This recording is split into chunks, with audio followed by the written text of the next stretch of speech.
ನಮಸ್ಕಾರ ಎಲ್ಲರಿಗೂ. ನೋಡಿ, ಲಾಸ್ಟ್ ವೀಕಲ್ಲಿ ಕೂಡ ಈ ಸೀರೆ ಬಂದಿತ್ತು. ಭಾಳ ಜನ ಕೇಳ್ತಾ ಇದ್ರು ಈ ಸೀರೆನ. ಈಗಲೂ ಬಂದಿದೆ. ತುಂಬ ಒಳ್ಳೆ ಸೀರೆ, 2 ಗ್ರಾಮಲ್ಲಿ ಮಾಡಿರೋದು, ಟರ್ನಿಂಗ್ ಬಾರ್ಡ್ರು. ಟೋಟಲಿ ಸ್ಯಾರಿ ಎಲ್ಲ ಹ್ಯಾಂಡ್ ಮೇಡಿದು. ಅಂದರೆ ಬಾರ್ಡ್ರು ಕೂಡ ಕೈಯಲ್ಲೇ ತಿರುವಿರೋ ಅಂಥದ್ದು, ಇದು ಟರ್ನ್ ಮಾಡಿರುವಂಥದ್ದು. ಬುಟ್ಟ ಕೂಡ ಅಷ್ಟೇ ತುಂಬ ಗ್ರ್ಯಾಂಡಾಗಿ ಕಾಣುತ್ತೆ ಉಟ್ಕೊಂಡಾಗ ಈ ಸೀರೆ.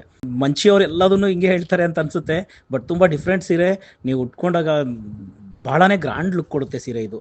ಆ ಥರ ಹ್ಯಾಂಡ್ಲೂಮಲ್ಲಿ ಸೀರೆ ಉಟ್ಕೊಂಡಷ್ಟು ಫೀಲ್ ಕೊಡುತ್ತೆ. ತುಂಬಾ ಚೆನ್ನಾಗಿದೆ ಸೀರೆ ಮಾತ್ರ. ಈ ಥರ ಕಲೆಕ್ಷನ್ಸು ಮಂಚೆ ಸಿಲ್ಕ್ಸಲ್ಲಿ ಯಾವಾಗಲೂ ಬರುತ್ತೆ. ಖಂಡಿತ ಒಂದು ಸರಿ ಭೇಟಿ ಮಾಡಿ.